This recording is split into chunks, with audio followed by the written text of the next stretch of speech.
beloved, Boss Mike Cervera. At dinala ng US military ang presidente ng Venezuela sa New York sa Amerika. Kasunod yan ang kanilang surprise military attack. Ang Amerika, patatakbuhin daw muna ang Venezuela. Ang buong detalye sa Frontline Report ni Mean Los Baños. So, naunahan na nga natin tong mga mainstream media na talakayin to, di panoorin din natin kung ano masasabi nila, no, mga kababayan ko, ha? Ox lang yan, puyatan tayo hanggang may live ka. Anak ko, yan ang sinasabi ko. Yan ang mga gusto kong katwiran, yung mga katwiran ni Sang Kapunta to the Moon. Ang Pilipinas ay sa atin. Ay, siyempre naman, alangan naman na maging magpag-aari ng China.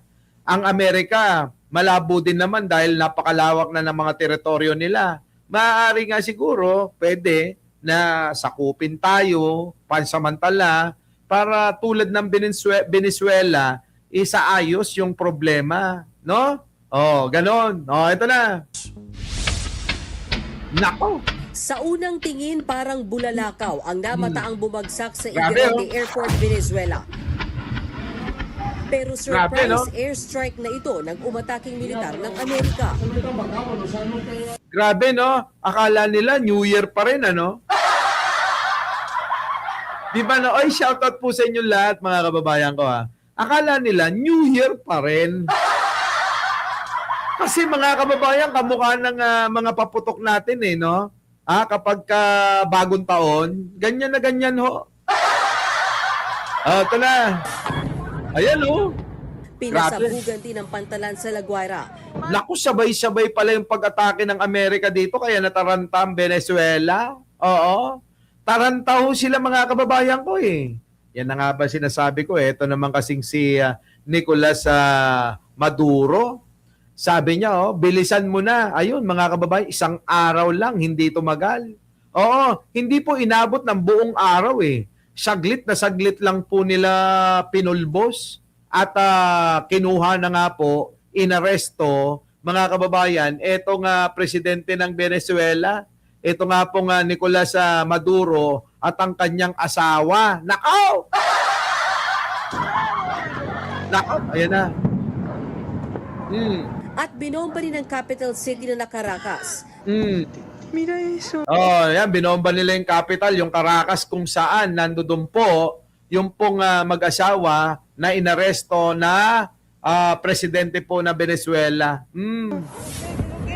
Sa isang video, Grabe, kitang naglipa na sa ere ang mga helicopter habang binalot ng makapal na usok ang syudad. Nako! Grabe, no? Tigil ang ginawang pag-atake ng Amerika. Agad nagdeklara ng state of emergency ang Venezuela. Meron daw mga nasabing sibilyan pero wala pang datos yan. Nako, yun lang ang masakit doon, mga kababayan. Yung bang kapag kadating ng mga digmaan talaga, meron pa talagang casualties o ano no? Parang tawag nila sa military term casualties of war. Sabi dito ni Yulishi, parang si Digong, sabi, ayun, nadampot. Sabi rito ni Brenda Borton na taga-Amerika doon sa amin, Trump don't play games. Hindi nakikipaglaro yan. Mukha lang katawa-tawa si Donald Trump minsan kapag sumasayaw, pero mga kababayan ko, huwag niyong binibiro yan. Si Digong nga, hindi mabiro yan di ba? Yun nga lang, yung si Biden, nabibiro ni Digong ng kung ano-anong sinasabi. Pero si Trump, subukan nyo. Nanawagan naman ang Interior Minister nila na manatiling kalmado. Pero makalipas ang ilang oras ng pag-atake, nag-post si US President Donald Trump. Kita nyo?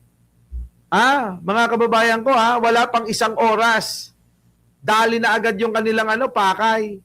Ganong kabilis ang Amerika, Hindi natin kaya yon. Kaya nga sabi ni Trump, ang nagawa ng Amerika, ay hindi po magagawa ng kahit sinong bansa. Totoo naman. Sang-ayon naman tayo doon, mga kababayan ko, na hindi kakayanin ng mga ibang bansa yung ginawa na nila, nagawa na nila. Malupit eh. Ibang klase, no? Oh. Tawa ni Venezuelan dictator Nicolas Maduro, Nako. naka-blindfold, Kita nyo, pinost agad ni, ni Donald Trump, mga kababayan, na tingnan nyo itsura, yung pagkaka-aresto sa kanya, para bang inarestong baliw, ano? Di ba yung mga inaarestong baliw, ang daming tali? Nakaposas ka na, naka-blindfold ka na, mga kababayan, meron pang kadena yung paa. Yung bang mga napapanood natin, mga kababayan, sa pelikula, ganon-ganon ang peg niya.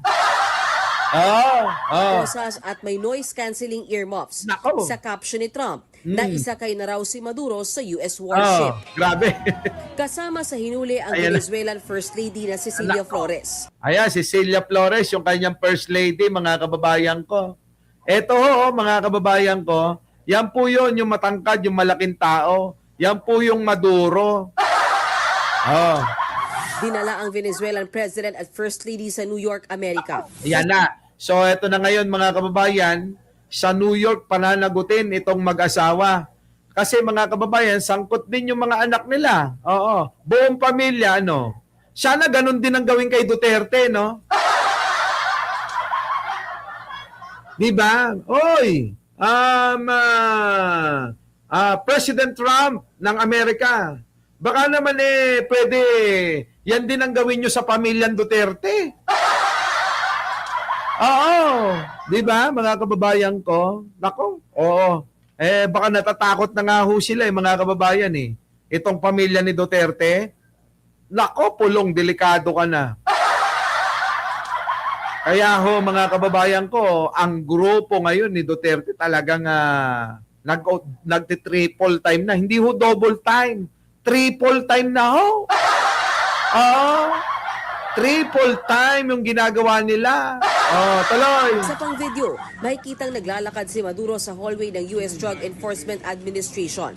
Ayon sa US Department of Justice, nakaharap sa kasong narco-terrorism conspiracy. Nako, kita nyo, parang si Digong talaga. Si Digong, mga kababayan, nagkaroon ng laboratory sa Davao. Tapos, magtataka ka, ang mga katropa, mga big-time drug lord. Di ba? Siyempre, hindi maiintindihan ng mga DDS na tatanga-tanga. Bakit ho, mga kababayan ko? Si Digong, merong drug laboratory sa Davao. Mga tropa, puro big-time drug lord. Hindi nila magigets yun. Dahil, mga kababayan ko, yung mga DDS, ang utak, mga kababayan, gabuhok lang eh. Ganyan. Gabuhok, mga kababayan, hindi na mapapalawak. Mahihina ulo. Mahihina ulo. Hindi nila magigets yun na mapagdugtong-dugtong. Bakit ikaw, Digong, puro tropa mo, drug lord? Michael Yang, ito nga, sila Andrew Lim. Puro Chekwa na drug lord ang tropa ni Digong. Kaya wag na kayong magtaka kung bakit nagpatayo siya ng drug laboratory sa Davao. Di ba? Tuloy. Cocaine importation conspiracy, Nako. possession of machine guns and Nako. destructive devices, at conspiracy to possess machine guns and destructive devices ang presidente ng Venezuela, ang asawa nito at kanilang anak at 3 iba pa. Nako. Hindi pa 3 anak, asawa. Nako, damay-damay. Dapat ganun talaga gawin kay Digong, Donald Trump, Mr. President, ganun din gawin mo. Inunahan na ni Pangulong Bongbong eh. Si Digong pinakulong na sa daig. Paano? Weak leader ng weak leader. Bangag ng bangag. Ayun, pinakulong ng weak leader. Pinakulong daw ng bangag. Paano yun? Ano nangyari? Kawawa naman, hindi umubra sa weak leader. Yung kanilang poon na leader ng kulto ni Duterte. Mahina, no? Oo, mahina mag-isip basta DDS. Ayun na, nakakulong na. Si Kibuloy, nakakulong na. O ano na, ubusan na ng pera. Lana, tuloy. Malinaw kung kailan ang kanilang first court appearance pero ayon kay US President Trump, Tignan nyo, eto, tulad nito, kabobo ni 5590, no? Paulit-ulit, kailangan ulit-ulit kasi bobo nga eh. Di ba? Oo. Ulit-ulit, kailangan ulit-ulitin niya kasi pati siya hindi niya naiintindihan yung sinasabi niya. Kasi nga bobo, mahina ulo. Oh, ganyan na ganyan yung mga DDS. Pagka ganyan magkomento, DDS yan. Di ba? Oh, ito na. haharapin nila ang hatol ng Amerika. Pero malinaw sa Amerika na success ang kanilang misyon. Nako. Maduro and his wife will soon face the Oh. full might of Eh di congrats, di ba? Ay, Dariliano ko naman, apaka-bobo. O sobra. Ganyan sila. Kaya nga pa ulit-ulit, kailangan ulit-ulit kasi nga, kapag hindi nila inuulit-ulit, hindi nila maunawaan. Bubo nga eh, di ba? Bubo nga, eto pa, oo. Ha, tama si Cheryl Banyaga. Meron pang second wave ito, ha? Kasi mga kababayan, merong pagbabanta ang mga kaalyado ni Maduro. Oh, sabi rito ni 559, bobo mo. Sabi rito, kawawa BBM 3%. Paano naging kawawa? Siya presidente. Yung idol mo, yung phone mo nakakulong, walang kasama. Paano yun? Sino kawawa? Isipin mo maigi ha. Ito, para naman kahit paano may maliwanagan ng isip na DDS.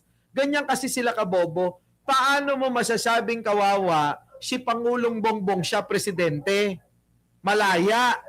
Yung poon ninyo, yung leader ng inyong kulto, ayun nakakulong. Mag-isa, nag-celebrate ng Pasko, bagong taon.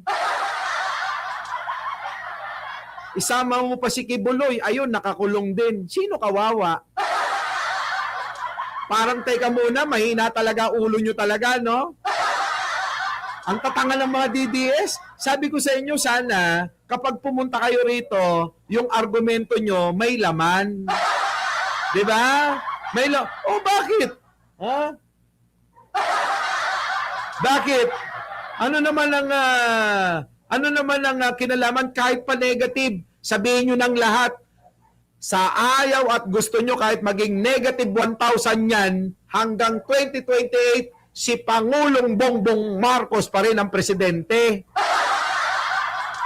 Sige nga. Oh.